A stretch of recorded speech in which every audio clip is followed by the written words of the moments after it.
hapon po sa inyong lahat. Welcome to our channel, Ivan and Junjun Lifestyle. Yan mga kaibigan, ngayon gumawa po ako ngayon ng sikwati. Yan, mag-ano po tayo doon sa labas mga kaibigan, mag-snack ng sikwati. Yung ano niya, yung pares niya, sliced bread.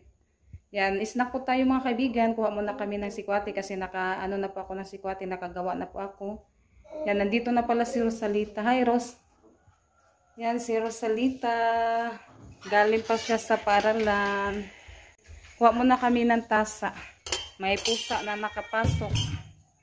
Naku tayo ng tinapay. Yung pares niya, sikwati. Yan, nagkuha muna si Rosalita ng upuan. Yan, si Rosalita po yung nag-toasted dito. Yan, yung pares niya mga kaibigan, sikwati. Yan, inom po tayo ng sikwati. Dito kami nag-isna kasi maano yung hangin ba?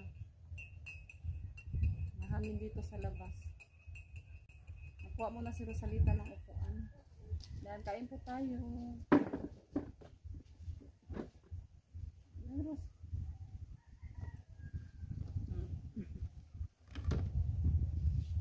Masarap siya ano sa sikwati mga kaibigan. Tawag sa Bisaya, ipuspon ba? Magkapulo. Marami po yung ginawa ko sikwati, yung sikwati mga kaibigan, kasi pagdating din nila ni Ate Janet at ni Rinalyn, mag-ano din yun, kanang mag-ano na sikwati, kasi ano din nila yung sikwati, paborito ba. Tapos may tinapay.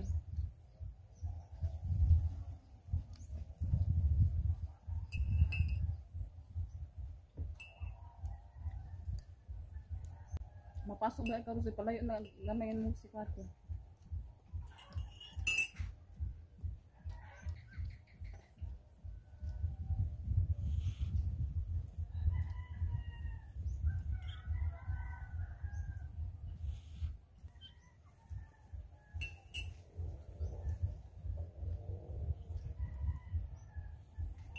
Ano sa minum ko ano? Sabi na akong nabukol. Akala ko may ano yung ano ni Rosalita, bukol yung ulo niya.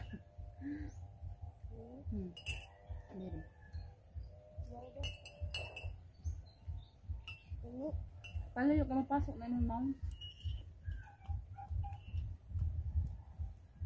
Kaibigan, magandang tanghali po sa inyo lahat. Welcome to our channel, Ivan and Junjun Lifestyle. Yan si Junjun mga kaibigan. Mag-ano po kami ngayon mga kaibigan, magluto ng isda. Mag-inihaw ng isda. Ayan, bumili kasi kami ng tamban. Ito po yung ano ni Junjun, isugba. At may ano din, bumili kami ng humhum.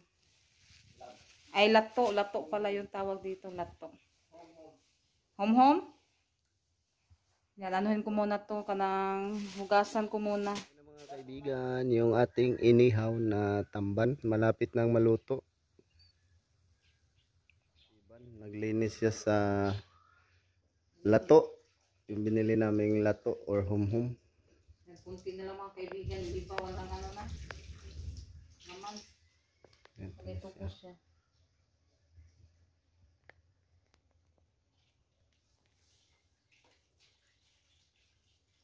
Mga kaibigan, luto na yung inihaw nating tamban.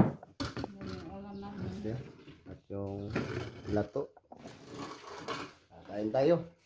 Kain po tayo mga kaibigan. Yan yung sasawa natin.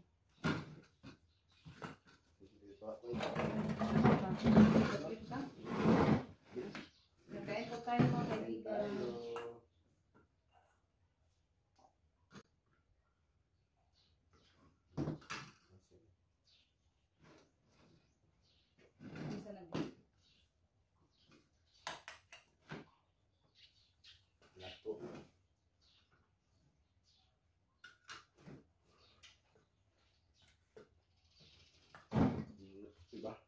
Napagod.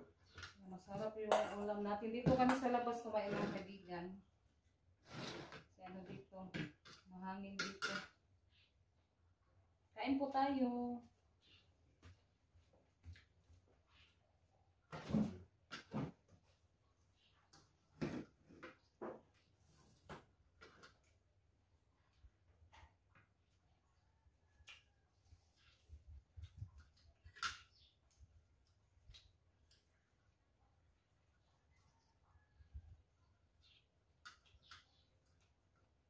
Mukbang lang kami ni Junjun.